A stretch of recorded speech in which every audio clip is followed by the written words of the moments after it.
باللہ السمیع العلیم من الشیطان اللعین الرجیم بسم اللہ الرحمن الرحیم الحمد للہ رب العالمین والصلاة والسلام علی سیدنا و نبینا و شفیعنا بالقاسم محمد و آلہ الطیبین الطاہرین المعصومین ولعنۃ اللہ علی اعدائہم اجمعین من یومنا ھذا الی یوم الدین اما بعد فقد قال اللہ سبحانہ تبارک و تعالی فی کتابہ المبین وہو اصدق الصادقین بسم اللہ الرحمن الرحیم ان الدین عند اللہ الاسلام۔ خداوند عالم قرآن مجید میں ارشاد فرماتا ہے کہ یقیناً دین اللہ کے نزدیک اسلام ہے۔ عزیزان گرامی، اسلام مذہب، الہی پیغام، ایک دین، ایک قانون، ایک اصول، جو بھی آپ کہہ لیجئے، جس لفظ کا چاہے استعمال کر لیجئے، مختصر یہ ہے کہ یہ قانون ہیں، یہ اصول ہیں، یہ بائی لاز ہیں، اور اس کو لے کر کے انبیاء، اللہ کے منتخب کردہ بندے ہماری ہدایت کے واسطے آتے رہے۔ سلسلہ کلام ذہن عالی میں ہوگا، ہمارے اور آپ کے درمیان جو گفتگو ہے وہ سلسلہ ہدایت کے عنوان سے ہے۔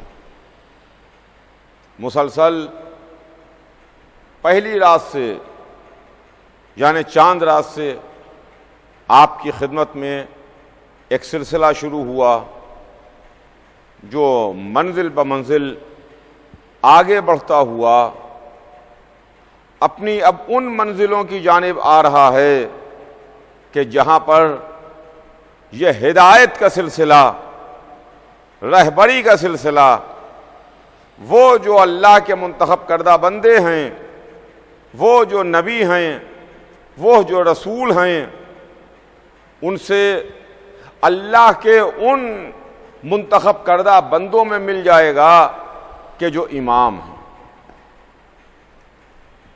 میں کل آپ کی خدمت میں عرض کر رہا تھا جناب عیسیٰ کے تعلق سے، بات یہاں پر آ کے تمام ہوئی کہ جناب عیسیٰ نے گہوارے میں اپنی ماں کی عصمت کی گواہی دی۔ جناب عیسیٰ نے گہوارے میں فرمایا کہ میں اللہ کا بندہ ہوں، اللہ نے مجھے کتاب دی ہے اور اللہ نے مجھے نبی بنا کے بھیجا ہے۔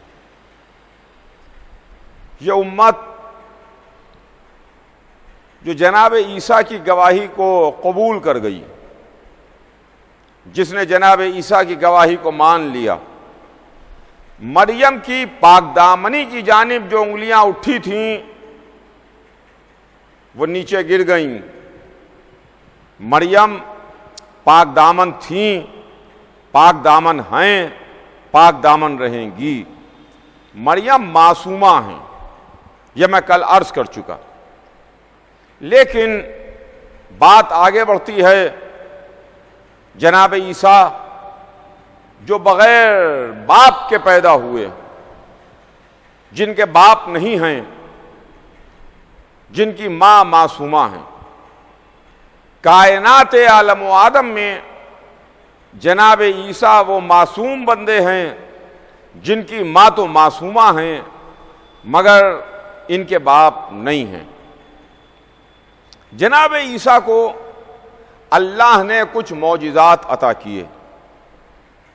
ان معجزات میں یہ معجزہ بھی تھا کہ مبروس لایا جاتا تھا، بیمار لایا جاتا تھا، جناب عیسیٰ اس کے برس پر، اس کے جسم پر، اس کی بیماری پر ہاتھ پھیرتے تھے اور اس کو صحت مل جاتی تھی، اس کو شفا مل جاتی تھی۔ بیمار لایا گیا، جسم پر ہاتھ پھیرا، برس پر ہاتھ پھیرا، اس کا برس، اس کے وائٹ پیچز، اس کے سفید داغ یہ دور ہو گئے، وہ ٹھیک ہو گیا۔ اس کے علاوہ اور بھی جناب عیسیٰ کے معجزات تھے، جن معجزات میں ایک معجزہ یہ ہے کہ جناب عیسیٰ نے مردے کو زندہ کیا۔ مردہ جناب عیسیٰ کے سامنے لایا گیا، جناب عیسیٰ نے نماز پڑھی، اللہ کی سرکار میں دعا کے واسطے ہاتھ بلند کیے اور فرمایا کہ قم باذن اللہ، اللہ کے حکم سے زندہ ہو جا، اللہ کے حکم سے کھڑا ہو جا۔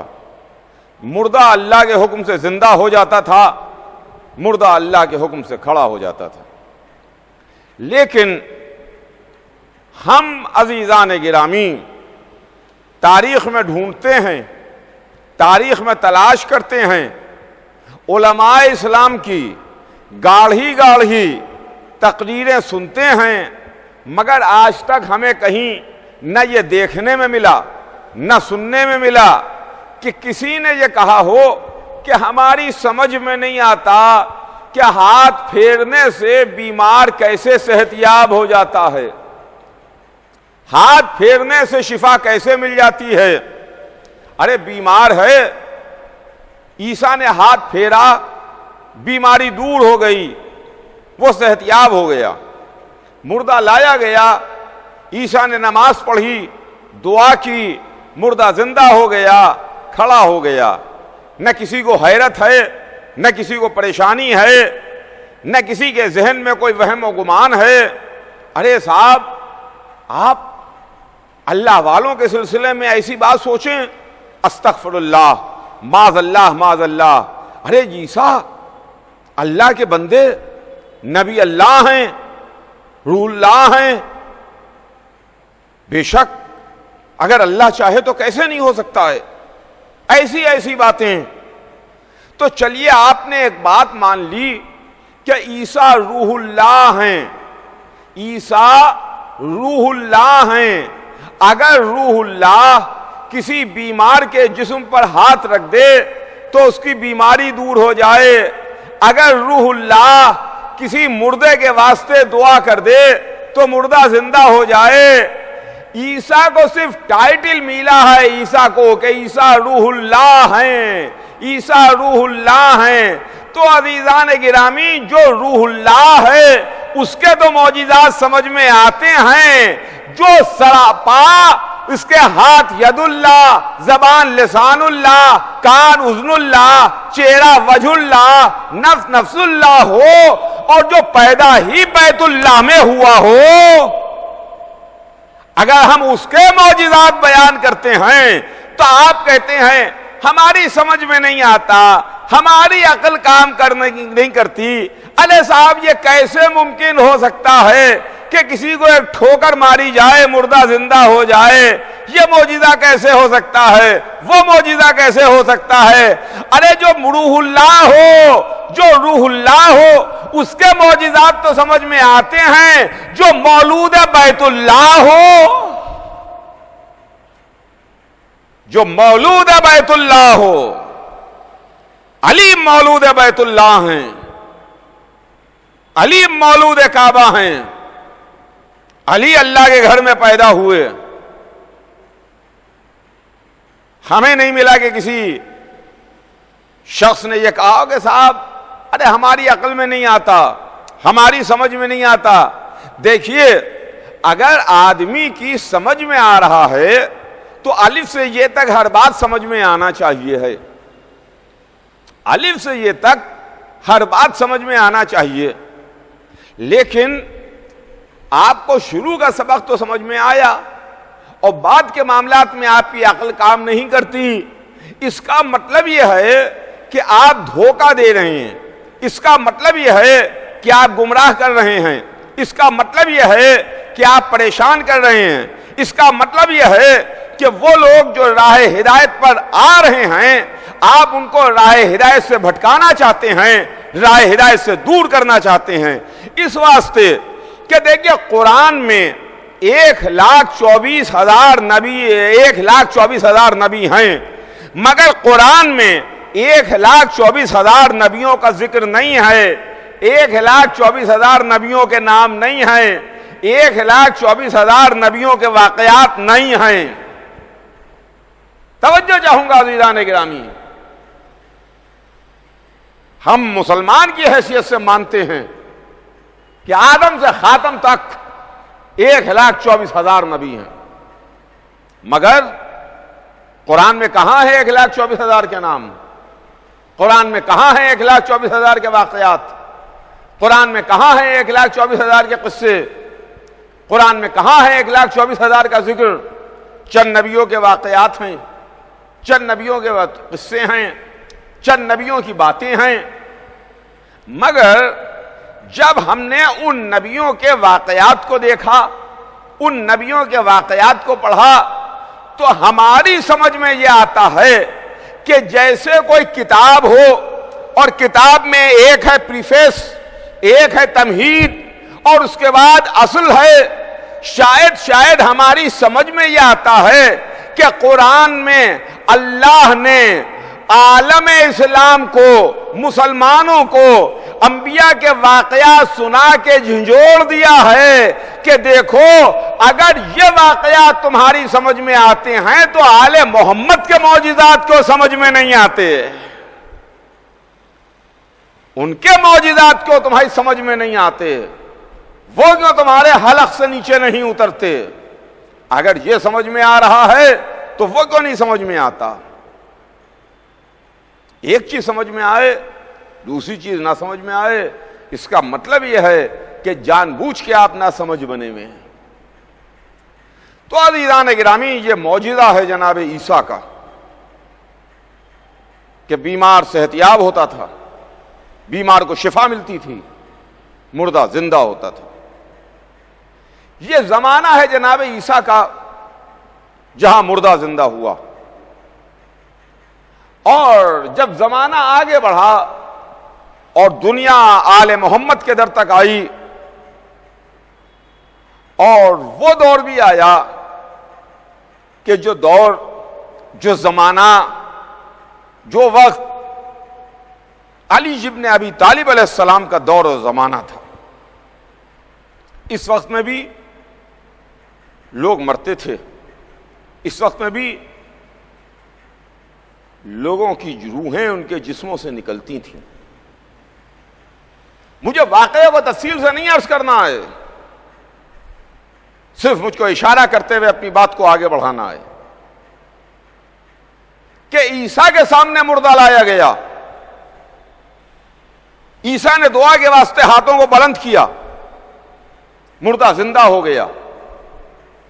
زمانہ آل محمد کی چوکھٹ تک آیا، علی کے سامنے بھی مردہ لایا گیا، علی کے سامنے بھی مردہ لایا گیا، تابوت میں مردہ لیٹا ہوا ہے کہ ایک مرتبہ علی نے ٹھوکر ماری اور فرمایا کہ قم باذنی، کھڑا ہو جا میرے حکم سے۔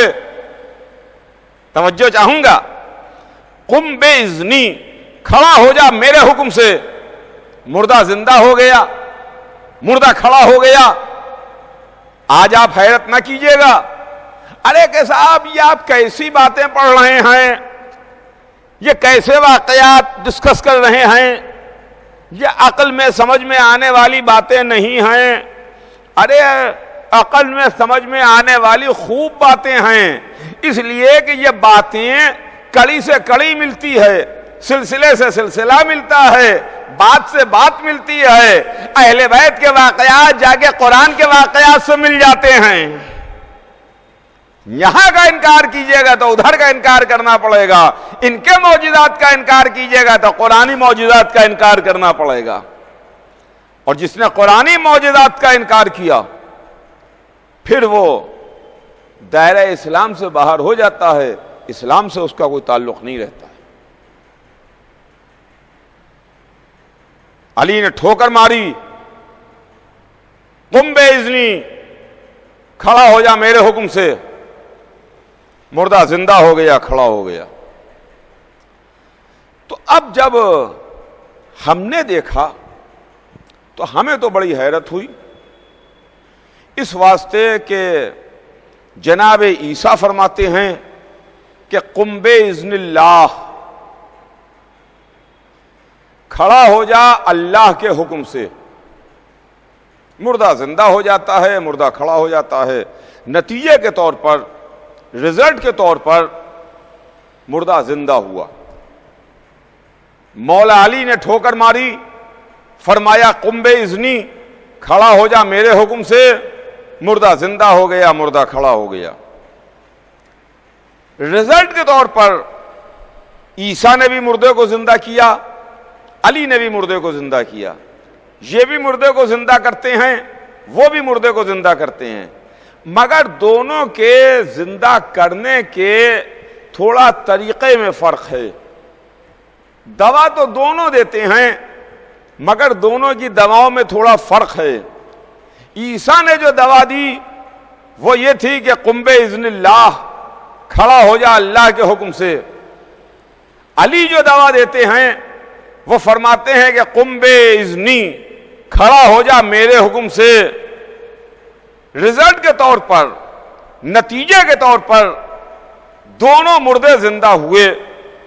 اب جب نتیجے کے طور پر یہ بھی زندہ ہوا، وہ بھی زندہ ہوا، عیسیٰ کا لایا زندہ کیا ہوا بھی زندہ ہوا، علی کا ٹھوکر مارا ہوا بھی زندہ ہوا، تو ہم تو بہت بات کے مسلمان ہیں، ہم تو بہت بات کے مسلمان ہیں۔ ہم تو حیرت میں پڑ گئے کہ یہ معاملہ کیا۔ وہ کہہ رہے ہیں اللہ کے حکم سے زندہ ہو جا، یہ کہہ رہے ہیں میرے حکم سے زندہ ہو جا۔ معبود پالنے والے، کہیں نصیریوں کا دعویٰ ہی تو نہیں سچا ہے؟ کہیں نصیری یہ تو نہیں کہہ رہے ہیں جو حق ہے ہو کہ علی بندے نہیں ہیں، علی خدا ہیں؟ اس لیے کہ جو عیسیٰ نے کہا کھڑا ہو جا اللہ کے حکم سے، قم باذن اللہ، علی کہہ رہے ہیں کھڑا ہو جا میرے حکم سے۔ پالنے والے یہ معاملہ کیا ہے؟ ارے شاید جواب پروردگار کہ اتنے جلدی بہکے جا رہے ہو، اتنے جلدی لڑکھڑائے جا رہے ہو، نہ غور کیا، نہ معاملات کو دیکھا، نہ معاملے کو سمجھا، نہ تاریخ میں تم نے نظر ڈالی، نہ واقعات کو تم نے دیکھا، نہ غور کیا، نہ پڑھا، اور اس کے بعد تمہارے قدم لرزنے لگے اور کانپنے لگے اور بھٹکنے لگے۔ توجہ چاہوں گا عزیزان گرامی، انہوں نے بھی مردے کو زندہ کیا، انہوں نے بھی مردے کو زندہ کیا، مگر معاملہ سمجھیے بڑا نازک معاملہ ہے، بڑی پیچیدہ بات ہے۔ میں بہت زیادہ آپ کی توجہ چاہتا ہوں جو بات آپ کی خدمت میں عرض کرنے جا رہا ہوں کہ دیکھیے، بے شک زندگی اور موت کا خالق اللہ ہے، زندگی بھی اللہ کے کنٹرول میں ہے، موت بھی اللہ کے اختیار میں ہے، اس میں کسی کا اختیار نہیں ہے۔ آدمی مرتا ہے وہ بھی اللہ ہی کے حکم سے، زندہ ہوتا ہے وہ بھی اللہ ہی کے حکم سے، موت بھی آتی ہے اللہ ہی کے حکم سے، زندہ ہوتا ہے اللہ ہی کے حکم سے۔ جب اللہ کے حکم سے زندہ ہوا تو عیسیٰ نے جب مردے کو زندہ کیا، جب عیسیٰ نے مردے کو زندہ کیا تو مرضی پروردگار کے پاس تھی، اور جب علی نے مردے کو زندہ کیا تو نفس کے بدلے سودا ہو چکا تھا، نفس علی ادھر جا چکا تھا، اس کی مرضی ادھر آ چکی تھی۔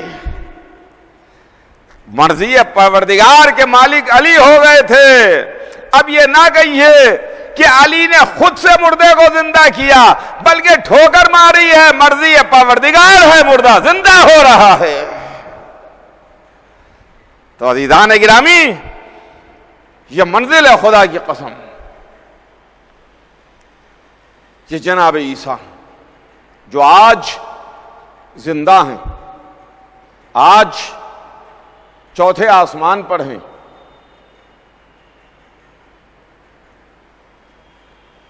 ہماری سمجھ میں نہیں آتا کہ عیسیٰ زندہ ہیں تو کیوں زندہ ہیں،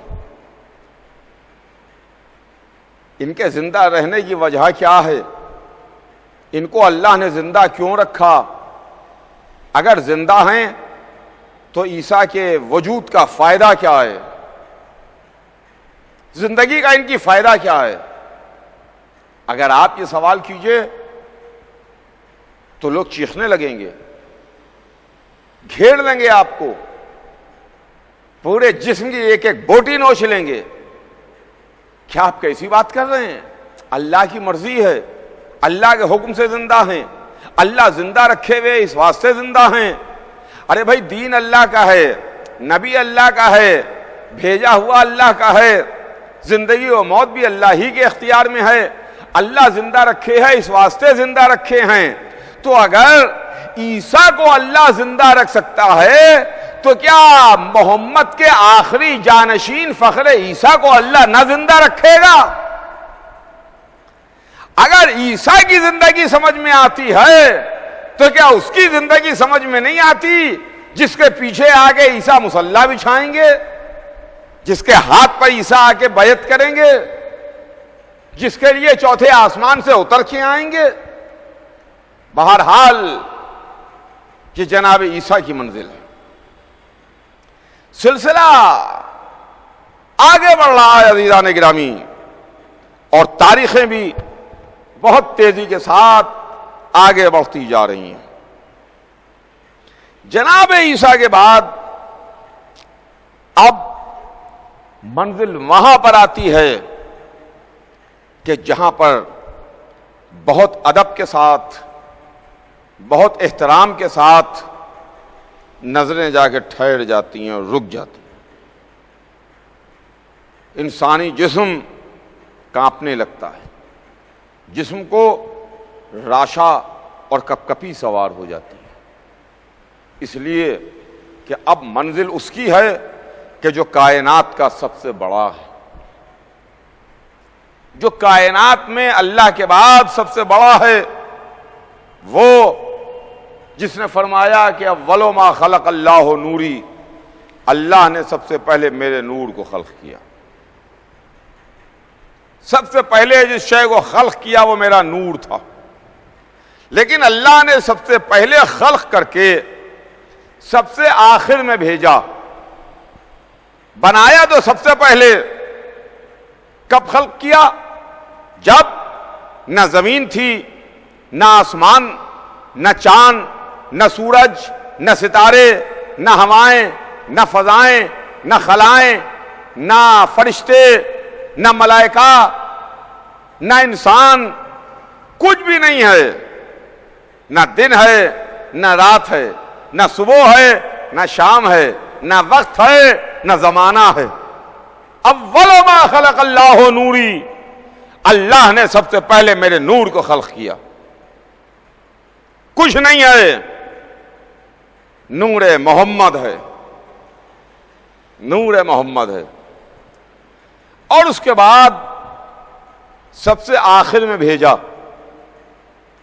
خلق کیا سب سے پہلے، بھیجا سب کے آخر میں، بھیجا سب کے بعد۔ پالنے والے، اگر سب کے آخر میں بھیجنا تھا تو تو نے سب سے پہلے خلق کیوں کیا؟ جب 1,23,999 منزلیں گزارنے کے بعد بھیجنا تھا تو مالک تو ہے، خالق تو ہے، بھیجنے والا تو ہے، پیدا کرنے والا تو ہے۔ آج بھی خلقت پر تو مالک ہے، اختیار رکھتا ہے، کل بھی خلقت پر تو ہی اختیار رکھتا ہے۔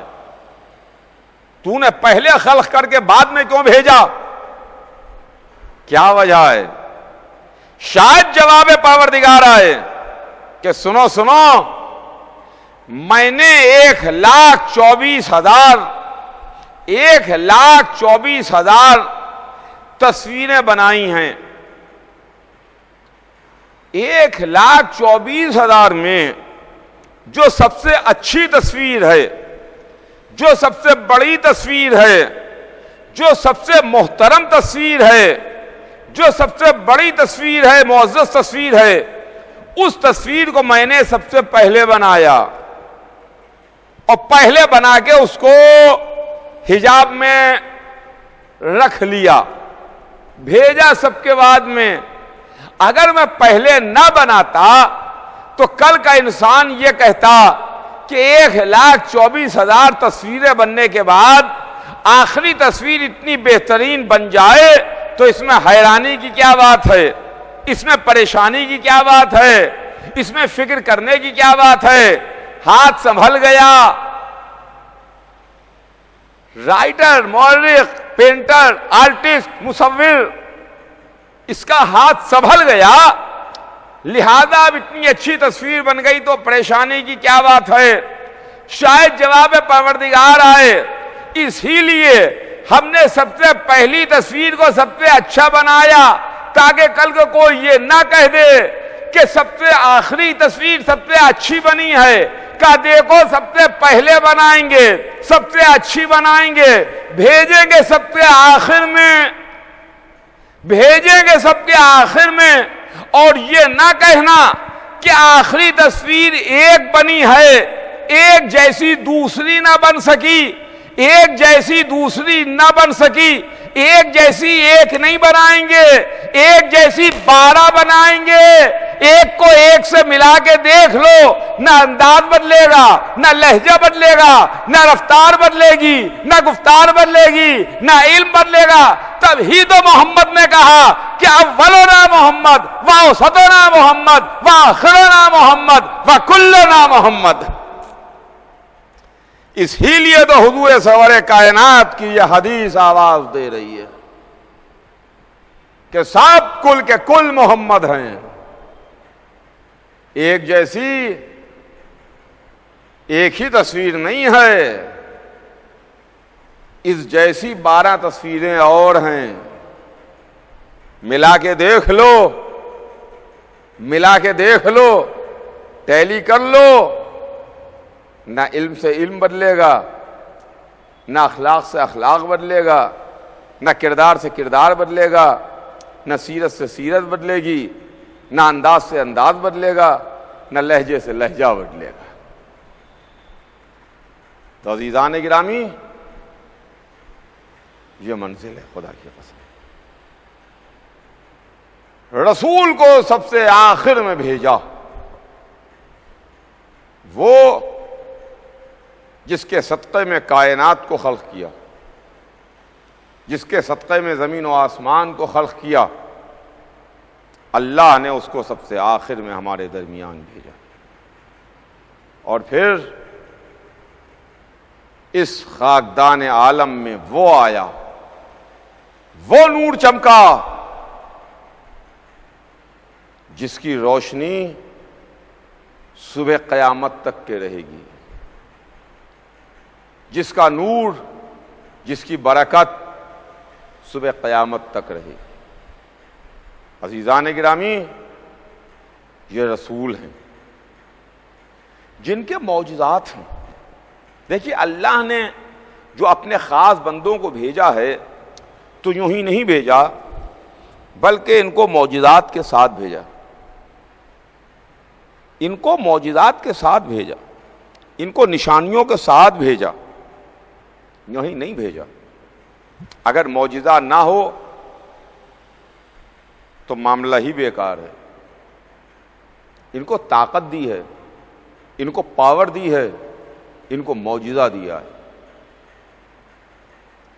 رسول کا معجزہ یہ تھا کہ اگر نرم زمین پر چلتے تھے تو اس پر پائے مبارک کے نشان نہیں بنتے تھے، اور جب پتھر پر چلتے تھے، سخت زمین پر چلتے تھے تو اس پر پائے اقدس کے نشانات بن جاتے تھے۔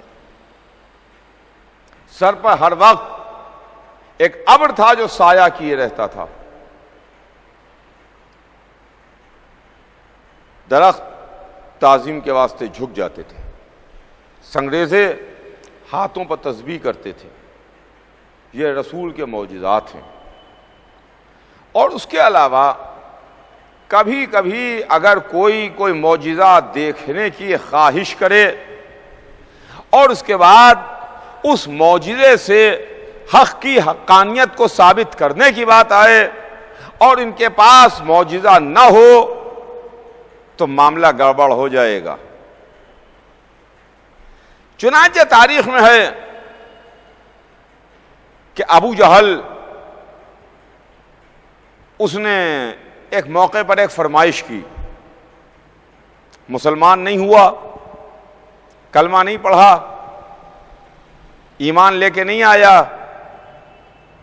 ایک رات تھی جہاں پوری طریقے سے چاند چمک رہا تھا، 14ویں رات کا چاند تھا، پوری اپنی آب و تاب کے ساتھ ذوفگن تھا، روشنی دے رہا تھا کہ ایک مرتبہ ابو جہل کہتا ہے کہ اے عبداللہ کے بیٹے، اگر تم اس چاند کو 2 حصوں میں 2 ٹکڑوں میں تقسیم کر دو تو ہم ابھی کلمہ پڑھ لیں گے، ہم ابھی مسلمان ہو جائیں گے، ہم تمہاری بات ماننے لگیں گے۔ اب آپ بتائیے کہ یہ ابو جہل کا کہنا کہ اگر تم چاند کو 2 کر دو تو ہم مسلمان ہو جائیں، اگر تم چاند کو 2 حصوں میں تقسیم کر دو تو ہم کلمہ پڑھ لیں، ہم لا الہ الا اللہ کہہ دیں، ہم تمہاری باتوں کو ماننے لگیں۔ اب اگر رسول اللہ معجزہ نہ دکھائیں، یہ کام نہ کر پائیں، تو اس کی بات تو اپنی جگہ برقرار رہے گی کہ اگر تم ایسا کر دیتے تو ایسا ہم کر لیتے، اگر تم چاند کو 2 کر دیتے تو ہم کلمہ پڑھ لیتے، اگر چاند 2 حصوں میں تقسیم ہو جاتا تو ہم مسلمان ہو جاتے۔ اب پہچانیے آپ کہ ہادی کیسا ہوتا ہے، ہادی کو کیسا ہونا چاہیے، سلسلہ ہدایت کیا ہے، سلسلہ رہبری کیا ہے۔ کہ ایک مرتبہ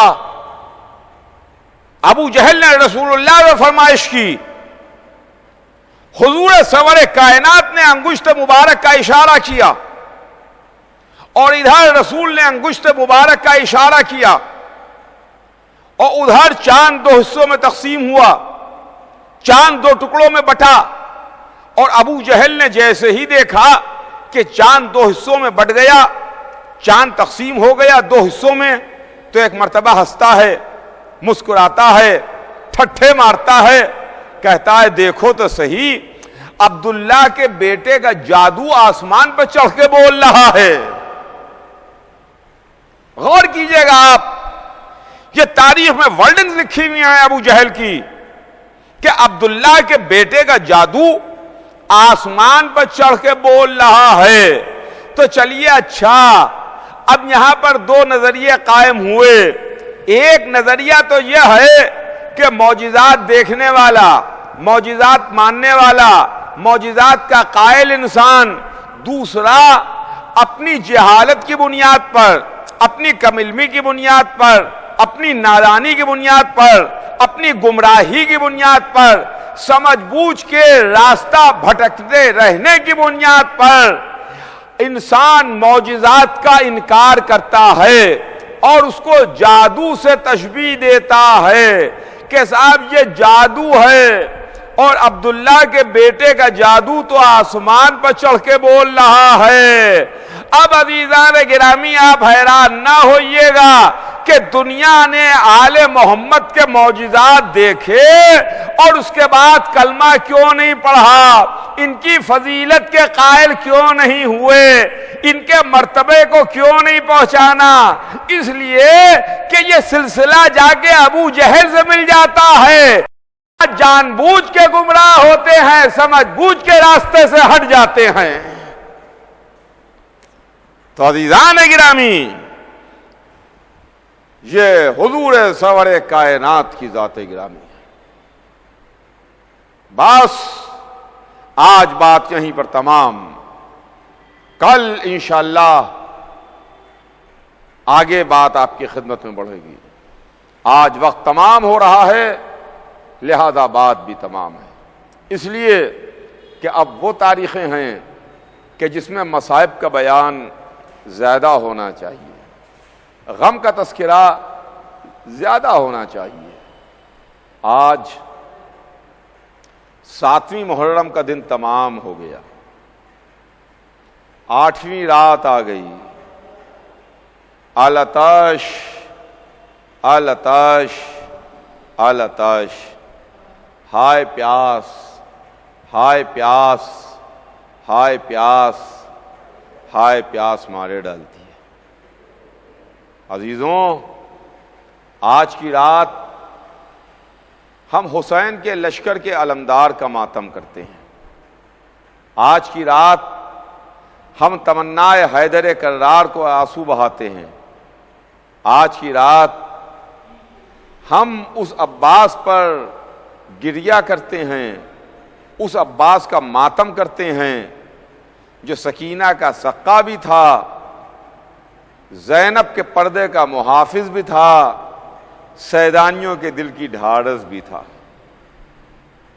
عزیزوں، جب تک عباس زندہ رہے بیویوں کا دل قوی رہا، سکینہ مطمئن تھیں، پیاسے ہیں تو ہوا کریں، میرا شیر سا چچا زندہ ہے۔ سیدانیوں کو اطمینان تھا، اگر ہم پیاسے ہیں، دشمنوں کے نرغے میں گھرے ہوئے ہیں تو کوئی بات نہیں، عباس موجود ہیں، علی کے بازو کی طاقت و قوت موجود ہے، علی کی تمنا موجود ہے۔ زینب مطمئن تھیں کہ میرا پردہ سلامت ہے، اور حسین کو اطمینان تھا کہ میرے بازو کی طاقت زندہ ہے۔ عزیزوں، شب عاشور جناب عباس اپنے رہوار کو حسین کے خیموں کے گرد گھما رہے ہیں،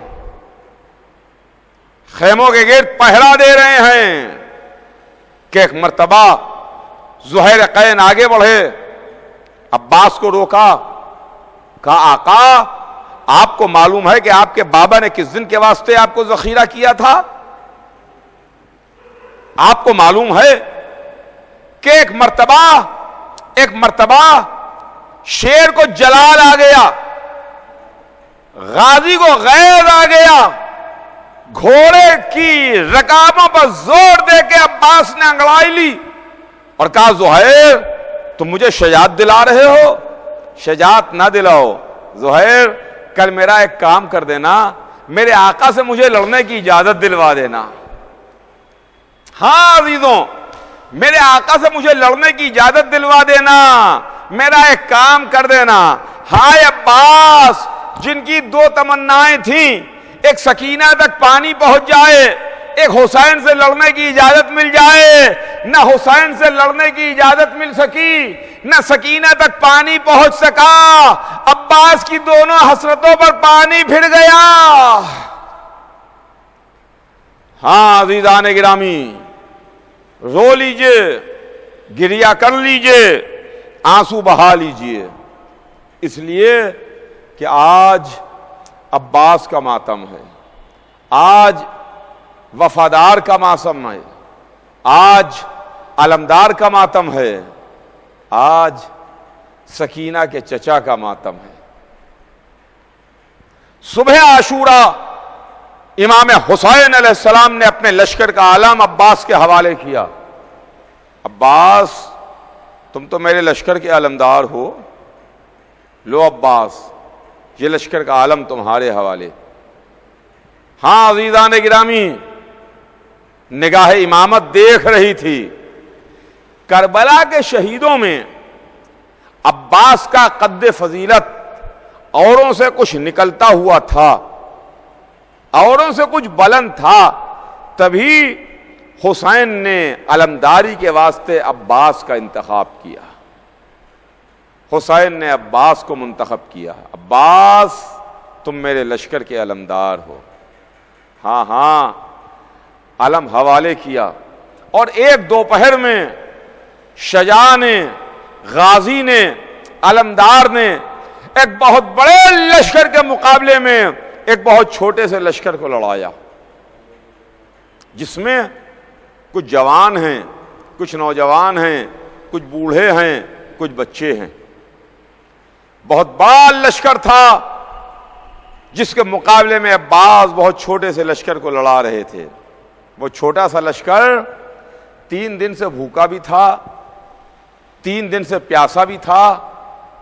وہ لشکر جو عبادت الہی سے حسین کی نصرت میں حسین کی مدد میں، جس کے چہرے دمک رہے تھے، جن کے چہروں سے نور ظاہر ہو رہا تھا، یاد الہی میں، محبت حسین میں دنیا ان کی نظروں سے گری ہوئی تھی۔ ایک ایک میدان میں گیا، ایک ایک لڑنے کے واسطے مقتل کو سدھارا، ایک ایک کا لاشا حسین اٹھا کے لائے، کبھی انصار کے لاشیں اٹھائے، کبھی اصحاب کی میتیں اٹھائیں۔ ایک وقت وہ بھی آیا کہ جب حسین نے دل کے ٹکڑوں کے جنازے اٹھائے، کبھی اون محمد کی میتیں لائے، کبھی قاسم کا پامال جنازہ لے کے آئے، کبھی عباس کے بھائیوں کی میتیں اٹھائیں۔ اور اس کے بعد ایک منزل وہ آئی کہ جب ہاتھ جوڑ کے حسین کی خدمت میں آئے، کہا آقا اب مجھے بھی لڑنے کی اجازت دیجئے، مولا مجھے بھی میدان کی اجازت دیجئے۔ حسین نے کہا میرے بھائی، میرے بھیا، تم تو میرے لشکر کے علمدار ہو، اے بھیا میں تمہیں کیسے لڑنے کی اجازت دوں؟ عجب جملہ کہہ دیا عباس نے، عجب بات کہہ دی عباس نے۔ اے آقا، اے میرے مولا، اے میرے سید و سردار، جہاں لشکر گیا وہیں یہ علمدار بھی جائے گا، وہیں علمدار کو جانے کی اجازت دیجئے جہاں لشکر چلا گیا۔ ابھی آقا اور علمدار کے درمیان گفتگو ہو رہی تھی کہ ننھی سکینہ چھوٹے چھوٹے بچوں کو لیے ہوئے العطاش العطاش العطاش، ہائے پیاس، ہائے پیاس، ہائے پیاس مارے ڈالتی ہے۔ حسین نے عباس کو دیکھا، حسین نے سکینہ کو دیکھا، حسین نے چھوٹے چھوٹے بچوں کو دیکھا، بچوں کی پیاس کا اندازہ لگایا اور فرمایا کہ میرے بھیا میں تمہیں لڑنے کی اجازت نہیں دوں گا، میدان میں تلوار چلانے کی اجازت نہ دوں گا، اگر جانا چاہتے ہو تو جاؤ، جا کے بچوں کے واسطے پانی کی سبیل کرو، ہو سکتا ہے کہ بچوں کے لیے پانی آ جائے، ہو سکتا ہے کہ بچوں کے واسطے پانی آ جائے۔ لیجیے عباس رہوار پر سوار ہوئے، عباس نے جھک کے سکینہ سے مشکیزہ لیا، سکینہ نے چھوٹے چھوٹے ہاتھ اٹھا کے اپنے چچا کو مشکیزہ دیا۔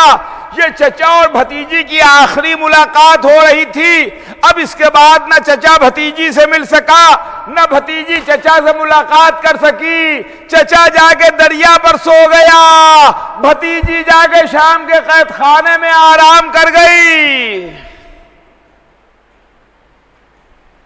سکینہ سے مشق کو لیا، لے کے چلے، ایک ہاتھ میں علم، ایک ہاتھ میں نیزہ، مشق سکینہ۔ نہر فرات پر پہنچے، گھوڑے کو نہر میں ڈالا، مشق سکینہ کو تر کیا، مشق میں پانی بھرا۔